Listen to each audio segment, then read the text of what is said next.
अस्सलाम वालेकुम दोस्तों, क्या आप जानते हैं कि फादर ऑफ अलजबरा यानी बाबा अलजबरा कौन थे? ये वही मैथमेटिशियन यानी रियाजीदान थे जिन्होंने न सिर्फ दुनिया को अलजबरा इंट्रोड्यूस करवाया बल्कि अलजबरा पर एक पूरी किताब लिखी। जी हाँ दोस्तों, आज हम बात करने जा रहे हैं मोहम्मद बिन मूसा अल ख्वारिज़मी की, जिन्हें दुनिया अल ख्वारिज़मी के नाम से जानती है। मेरा नाम है कासिम सुलेमान और आप देख रहे हैं हमारी सीरीज आज क्या हुआ का एपिसोड अलजबरा की पैदाइश यानी the birth of algebra.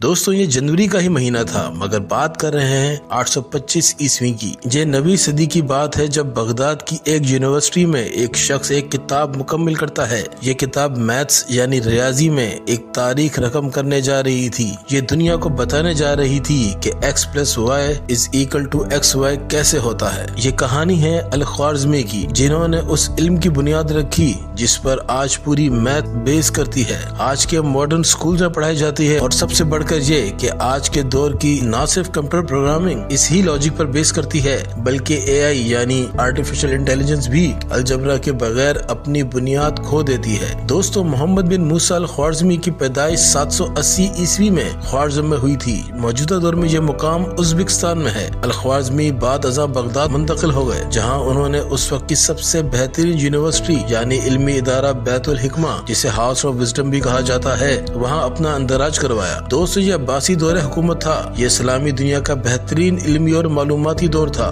Baghdad का मशहूर इल्मी इदारा, जिसको आजकल आप यूनिवर्सिटी कहते हैं, यानी बैतुल हिकमा में दुनिया भर से स्कॉलर, फिलोसोफर, रिसर्चर्स और इल्म के मुतलाशी आते थे। ये वही दौर था जब यूरोप अपने डार्क एज से गुजर रहा था, मगर मुस्लिम दुनिया के लिए ये गोल्डन एज था। खैर दोस्तों, अल ख्वारिज़मी एक मशहूर मैथमेटिशियन, एस्ट्रोनॉमर यानी के माहिर फल्कियात और जियोग्राफर थे। आप शायद ये सुनकर भी हैरान होंगे कि ब्रिटानिका एनसाइक्लोपीडिया के मुताबिक वर्ड एल्गोरिथम भी अल ख्वारिज़मी के नाम से ही माखूज है। असल में अल ख्वारिज़मी को लैटिन जुबान में एल्गोरिथमी कहते थे, जिसकी मुनासबत से उसको एल्गोरिथम कहा जाने लगा।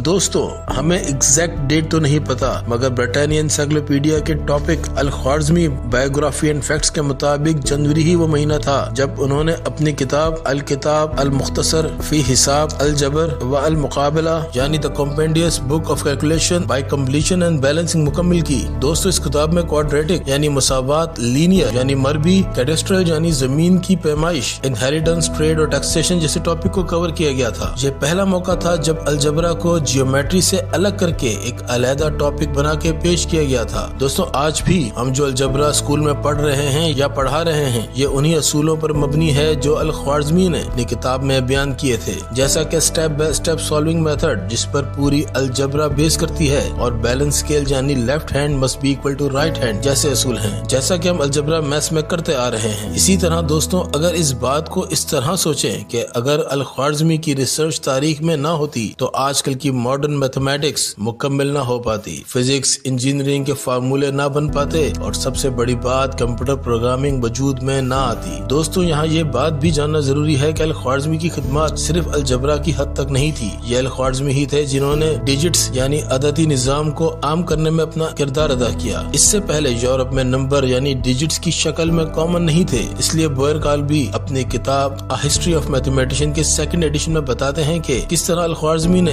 बर्रे सगीर में बनने वाले डिजिट्स मेथड को अपनी कुतुब के जरिए लातीनी जुबान में ट्रांसलेट करके उन्हें यूरोप तक पहुँचाया, जिसमें उन्होंने न सिर्फ डिजिट्स की अहमियत को समझाया बल्कि नंबर यूनिट जिन्हें हम टेंस, हंड्रेड, थाउजेंड्स यानी इकाई, दिहाई, सैकड़ा, हजार भी कहते हैं, उसको भी समझाया। दोस्तों, ये अल ख्वारिज़मी ही थे जिन्होंने दुनिया को नक्शा यानी मैप को सही करने में और मैप का लैटिट्यूड और लॉन्गिट्यूड को भी सही करने में अपनी खिदमत अंजाम दी थी, जिसकी वजाहत जॉर्ज गेवर्गेजी अपनी किताब द क्रिसेंट ऑफ पीकॉक में लिखते हैं कि किस तरह अल ख्वारिज़मी ने अपनी किताब सूरत अल हुड में दुनिया की शेप और नक्शे यानी मैप को सही शक्ल में और सही पैमाइश यानी लॉन्गिट्यूड और लैटिट्यूड को वजाहत से जिक्र किया है, क्योंकि इससे पहले लोग ग्रीक जियोग्राफर पिटोलेमी के बनाए हुए नक्शों को फॉलो करते थे, जिनमें बहुत सी गलतियां थी, और अल ख्वारिज़मी ख्वारिज़मी ने उन गलतियों को न सिर्फ वाज़ेह किया बल्कि उनकी दुरुस्तगी भी की। इस बुक में उन्होंने 2400 से ज्यादा शहरों, दरियाओं, पहाड़ों और इलाकों का जिक्र किया। और ये भी याद रहे कि ये सब बातें उन्होंने 9वीं सदी में अपनी किताब में की थी, जब यूरोप डार्क एज से गुजर रहा था।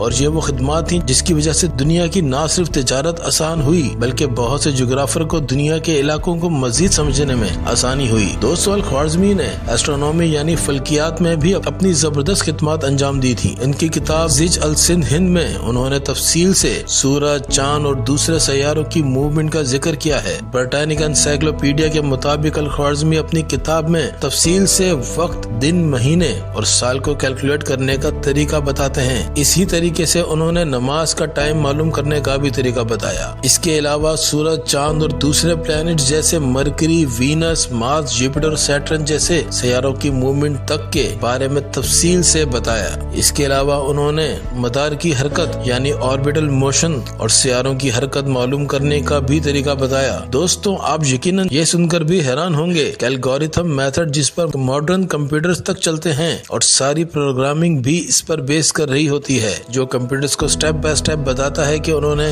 क्या करना है, जैसे what to do, in what order and how. मिसाल के तौर पर adding numbers, searching data, running computer program, यही वो मेथड्स हैं जिस पर तमाम computers, mobile apps, data sciences और एआई यानी आर्टिफिशियल इंटेलिजेंस बेस करती है। यानी सब एल्गोरिथम की मोहताज हैं और इस एल्गोरिथम की बुनियाद रखने वाले अल ख्वारिज़मी ही हैं। तो दोस्तों, जब भी जनवरी का महीना आए तो अल ख्वारिज़मी को याद करना नहीं भूलिएगा, जिसकी बदौलत आप टेक्नोलॉजी एंजॉय कर रहे हैं। अगर आप अल ख्वारिज़मी जैसे मजीद साइंसदानों के बारे में जानना चाहते हैं जिन्होंने दुनिया को हैरान कर दिया, तो कमेंट्स में उनका नाम दीजिए और इस टॉपिक पर अपनी राय का इजहार जरूर कीजिएगा।